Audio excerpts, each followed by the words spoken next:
Hello students, last video में हमने पढ़ा राजनीति विज्ञान का अर्थ, परिभाषा और उसका क्षेत्र। लेकिन आज का हमारा टॉपिक है राजनीति विज्ञान की प्रकृति।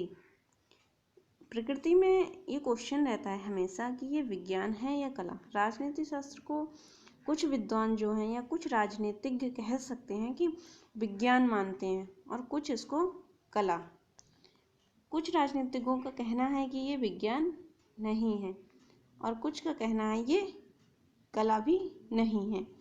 तो आइए हम जानते हैं कि राजनीतिक विज्ञान क्या है, किसने इसे विज्ञान बताया और किसने इसे कला। सबसे पहले हम बात करते हैं, विद्वानों ने कहा है कि अगर ये विज्ञान है तो पहले विज्ञान को समझना होगा कि विज्ञान क्या है। तो उसके लिए बताया गया है कि विज्ञान उस विषय को कहा जा सकता है इसके अध्ययन की पद्धति वैज्ञानिक हो। मतलब ये कि जिसके अध्ययन की पद्धति वैज्ञानिक हो वो विज्ञान है। जैसे विज्ञान की कोई डेफिनेशन भी दी जा सकती है, जैसे a systematic knowledge of a subject is called science. विज्ञान के लिए किसी विषय का क्रमबद्ध ज्ञान होना जरूरी है। इस डेफिनेशन को अंग्रेजी के शब्दकोश, चैम्बर्स, डिक्शनरी से भी पुष्टि की जा सकती है। इसके अनुसार विज्ञान वह ज्ञान है जो पर्यवेक्षण तथा प्रयोग पर आधारित हो, भली भांति परीक्षित, क्रमबद्ध और सामान्य सिद्धांतों में समाहित हो। अगर ये गुण राजनीति विज्ञान में है तो वह विज्ञान है। लेकिन कुछ विद्वानों ने इसे विज्ञान माना है और कुछ ने इसे विज्ञान की श्रेणी में नहीं रखा है। आइए आगे देखते हैं क्या कहते हैं ये विद्वान। सबसे पहले हम पढ़ते हैं कि राजनीति विज्ञान के विज्ञान होने के विपक्ष में तर्क। कहा गया कि ये विज्ञान नहीं है। लिखा है कि अनेक विद्वानों को राजनीतिक विज्ञान के विज्ञान कहे जाने पर आपत्ति है, क्योंकि वो इसे विज्ञान मानने को तैयार नहीं है। जैसे जॉन स्टुअर्ट मिल इस विषय को विज्ञान नहीं मानना चाहते, और बर्कले ने तो इतना भी कहा है कि राजनीति शास्त्र का विज्ञान होना तो अलग, ये कलाओं में भी सबसे पिछड़ा हुआ है, ये तो कला की भी श्रेणी में नहीं गिना जा सकता। अब इसके विपक्ष में जो मत हैं जिनके आधार पर कहा गया है कि ये विज्ञान नहीं हो सकता, तो सबसे पहले कहा गया है कि ये जो राजनीति शास्त्र है इसमें वैज्ञानिक पद्धति का अभाव पाया जाता है। कहते हैं इसमें वैज्ञानिक पद्धति का भी अभाव है। राजनीति शास्त्र में कोई भी साइंटिफिक नॉलेज नहीं दी जा सकती, क्योंकि उसमें जो है कोई भी वैज्ञानिक पद्धति है ही नहीं जिसका यूज जो है या उपयोग जो है वो राजनीति शास्त्र में किया जा सके। लेकिन विज्ञान के लिए वैज्ञानिक पद्धति का होना जरूरी है और राजनीतिक विज्ञान में इसका अभाव पाया जाता है, इसलिए इसे विज्ञान नहीं कहा जा सकता। नेक्स्ट लिखा है अवलोकन तथा परीक्षण का अभाव। इसमें बताया कि अवलोकन हम उसका निरीक्षण है, अवलोकन है या फिर परीक्षण है, परीक्षण भी हम इसका नहीं कर सकते। कोई प्रैक्टिकल या कोई इसकी प्रयोगशाला नहीं है जिसमें हम इसको प्रैक्टिकली जांच सकते हैं, इसलिए भी इसको विज्ञान नहीं बोला जा सकता। नेक्स्ट है तथ्यों में समरूपता और मतैक्यता का अभाव। तथ्यों में समरूपता और मतैक्यता का अभाव कि इसके जो तथ्य हैं वो एक समान नहीं हैं और इनके मतों में भी अलग अलग मत हैं। कोई किसी मत को मानता है, जैसे राज्य की उत्पत्ति का सिद्धांत ही ले लीजिए, इसमें भी हॉब्स हैं, लॉक हैं या फिर रूसो हैं, ये किसी एक सिद्धांत पर या किसी एक मत पर टिके हुए नहीं है और ना ही इनके तथ्यों में समरूपता पाई जाती है, इसलिए इसे विज्ञान नहीं कहा जा सकता। नेक्स्ट बताया है कि कार्य कारण होगा, यहाँ पर कार्य कारण संबंध का अभाव। अब कहा है कि राजनीति शास्त्र को विज्ञान न मानने वालों ने ये तर्क पेश किया कि राजनीति में कारण प्रभाव का संबंध का अभाव रहता है। एक जैसी परिस्थितियों से प्राप्त निष्कर्ष जो है वो एक जैसे नहीं होते और ना ही एक जैसे निष्कर्ष एक जैसी परिस्थितियों के परिणाम होते हैं। जैसे एग्जाम्पल है कि फ्रांस में हुई क्रांति का कारण रूस तथा चीन में हुई क्रांतियों से भिन्न है। यहाँ जो क्रांति हुई सब में अलग अलग कारणों से हुई सब देशों में। जब क्रांति रूपी प्रभाव फ्रांस, रूस तथा चीन में एक जैसा था, तो इन देशों में क्रांतियों के कारण भी एक जैसे होने चाहिए थे। तो कारण जब एक था तो प्रभाव एक जैसा क्यों नहीं था, इसको भी हम देख नहीं सकते हैं। इसलिए कहा जाता है कि राजनीति विज्ञान में कार्य और कारण संबंध का अभाव पाया जाता है, जिससे इसे विज्ञान नहीं माना जा सकता। नेक्स्ट है सही माप का अभाव। जैसे विज्ञान में उनके मापने के लिए बहुत सारी पद्धतियाँ होती हैं या यंत्र होते हैं, लेकिन राजनीतिक विज्ञान में सही माप का जो है अभाव रहता है। कोई भी पद्धति नहीं है मापन की या कोई भी यंत्र नहीं है, जो कि विज्ञान होने के लिए आवश्यक है। नेक्स्ट है भविष्यवाणी का अभाव।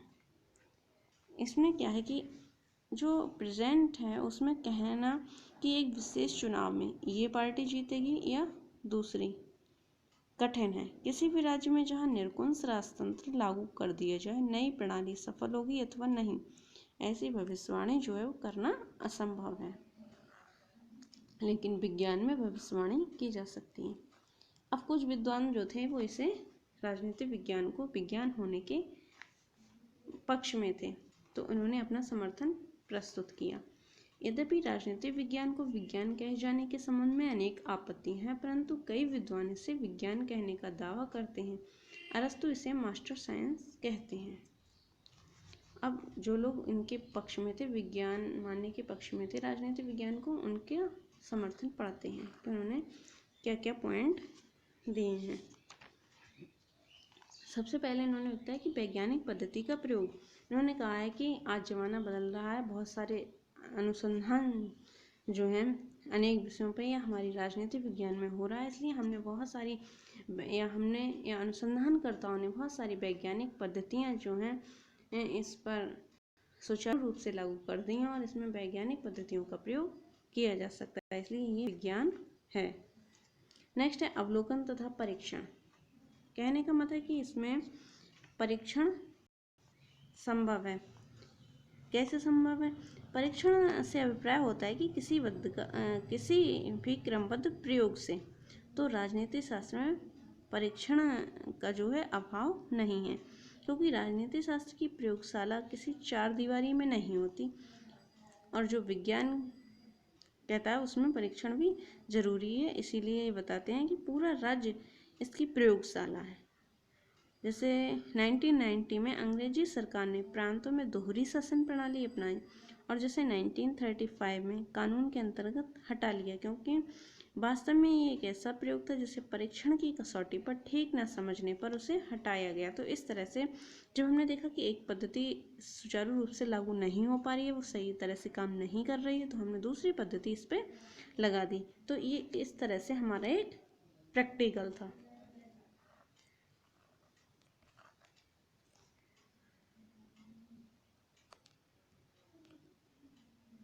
अभी कहते हैं कि सार्वभौम नियमों का जो है निर्धारण। विज्ञान ना मानने वालों ने इसके विपक्ष में मत रखा था कि इसमें सार्वभौम नियमों का अभाव रहता है, इसके मत जो है वो बदलते रहते हैं, इसके नियम सिद्धांत जो है बदलते रहते हैं। लेकिन जो इसके पक्ष में है उन्होंने समर्थन रखा कि सार्वभौम नियमों का निर्धारण किया जा सकता है। इसमें भी कुछ ऐसे नियम हैं, कुछ ऐसे सिद्धांत हैं जो सर्वमान सत्य रहते हैं। जो सिद्धांत बहुत सारे सिद्धांत इसमें ऐसे हैं जो हर परिस्थितियों में एक जैसे ही लागू होते हैं। नेक्स्ट है भविष्यवाणी संभव। अब भविष्यवाणी से भी अधिक आवश्यक तो ये प्रणाली है कि जिसके कारण किसी निष्कर्ष या परिणाम पर पहुंचा जाता है। परिणाम या निष्कर्ष किसी शास्त्र को विज्ञान नहीं बनाते। राजनीति शास्त्र एक ऐसा शास्त्र है जिसका संबंध मानव से है, और मानव जो गतिशील है, विकास में है, स्वयं का निर्माता है, उसके बारे में भविष्यवाणी असंभव है। यही कारण है कि हम राजनीति शास्त्र में अन्य प्राकृतिक विज्ञानों की भांति भविष्यवाणी नहीं कर सकते, अपितु किसी भी तत्व को केवल संभावना ही कर पाते हैं। अनेक विद्वानों ने राजनीति शास्त्र की वैज्ञानिकता को स्वीकार भी किया है। नेक्स्ट है क्रमबद्ध और व्यवस्थित। अनेक विद्वानों ने बताया कि क्रमबद्ध और व्यवस्थित विषय है, इसका जो क्रम है वो भी निर्धारित हो, और ये राजनीति विज्ञान एक व्यवस्थित विषय है। नेक्स्ट है कार्य कारण संबंध। कार्य कारण संबंध में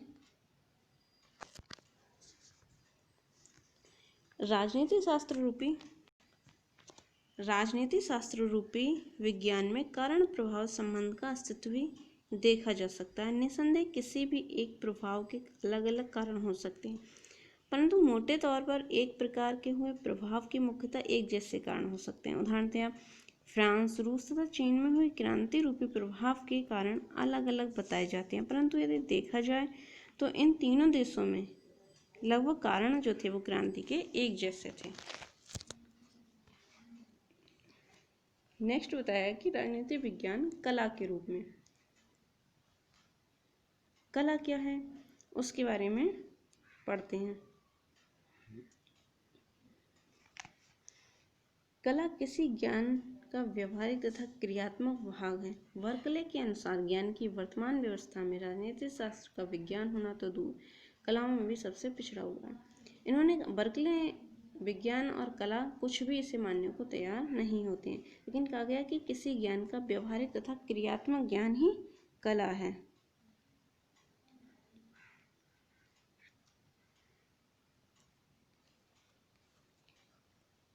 क्योंकि जो प्रोफेसर गेटल थे उन्होंने कहा कि राजनीतिक कला का उद्देश्य मनुष्य के क्रियाकलापों से संबंधित उन सिद्धांतों तथा नियमों का निर्धारण करना है जिन पर चलना राजनीतिक संघ के कुशल संचालन के लिए आवश्यक है। राजनीतिक शास्त्र उसी रूप में कला है जिस रूप में एक राजनीतिज्ञ एक कलाकार होता है। एक राजनीतिज्ञ को एक कलाकार बताया गया है और राजनीतिक शास्त्र को एक कला बताया गया है, क्योंकि शासन संचालन भी एक कला है। हीगल द्वारा तैयार की गई आदर्श राज्य की परिभाषा को जर्मन राजाओं ने व्यवहारिक रूप देने का प्रयत्न किया था। अब बताया गया कि राजनीतिज्ञों द्वारा तैयार किए गए भाषण भी उनकी एक कला के प्रतीक है, क्योंकि जो पॉलिटिकल